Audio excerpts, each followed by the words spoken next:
مرحبا بكم في هذه الحلقة الجديدة اللي جاي لكم من قلب التطورات المتسارعة في العالم.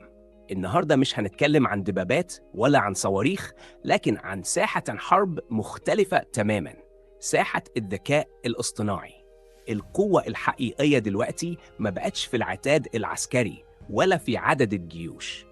القوة النهاردة في حاجة اسمها العقل الرقمي، في البيانات، في قدرة المعالجة السريعة، في الابتكار اللي بيغير مصير بحالها.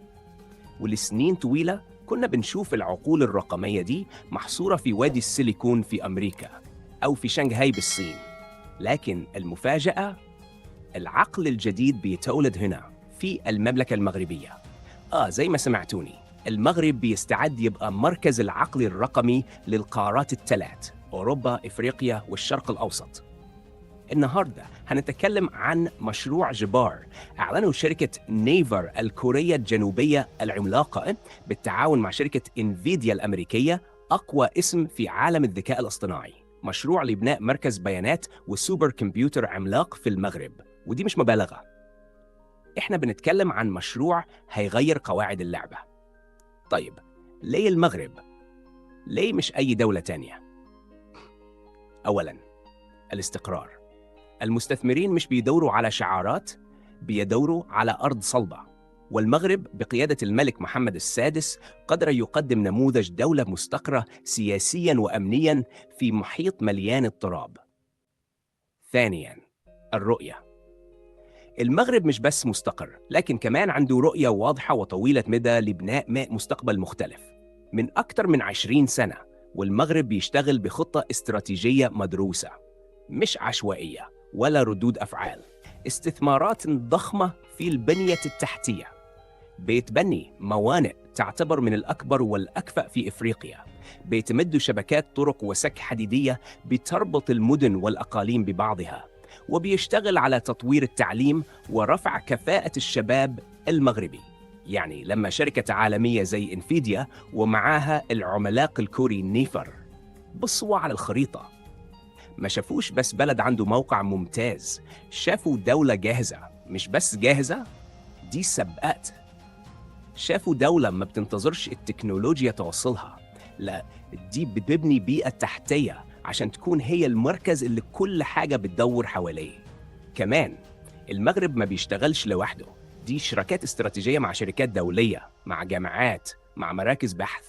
يعني في نظرة متكاملة، من البنية التحتية للتعليم، من الطاقة للاقتصاد الرقمي. فكرة واحدة بتقود كل ده. مستقبل المغرب لازم يتبني على المعرفة والابتكار، مش على الموارد الطبيعية بس. وهي دي الرؤية اللي خلت الشركات العملاقة تثق وحط ملياراتها في المغرب، لأنهم شافوا بلد بيشتغل صح، مش بيجرب حظه. ثالثاً، الجغرافيا والسيادة الرقمية.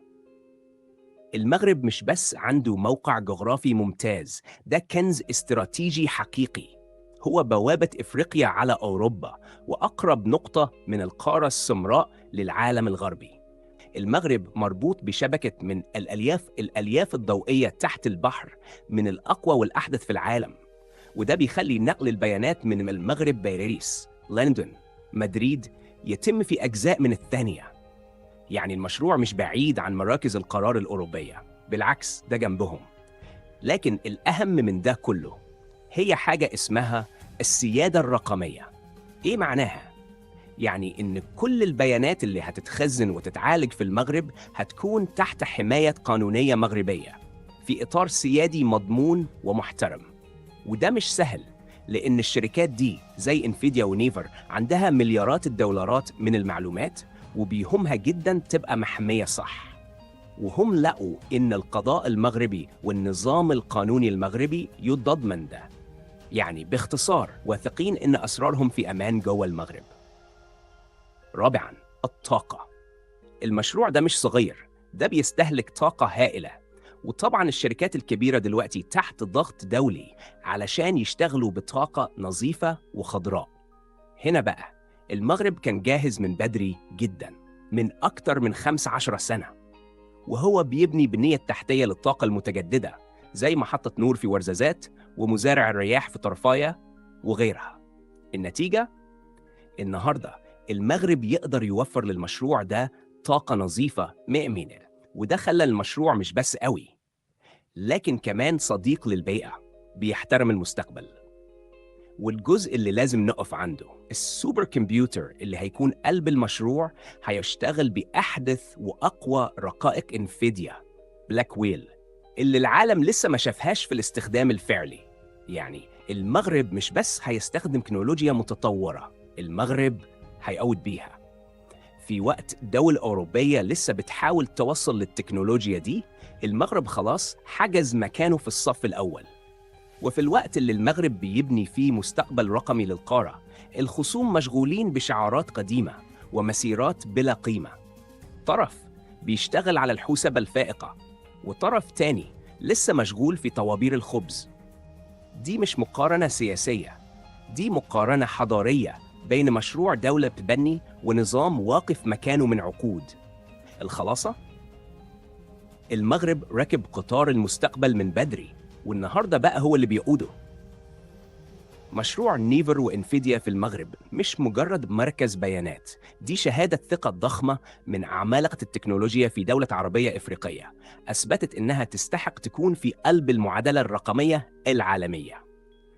وإنت كمغربي أو كحد بيحب التنمية والتقدم أكيد لازم تكون فخور، وإحنا كمان فخورين إننا بنوثق القصة دي في لحظتها.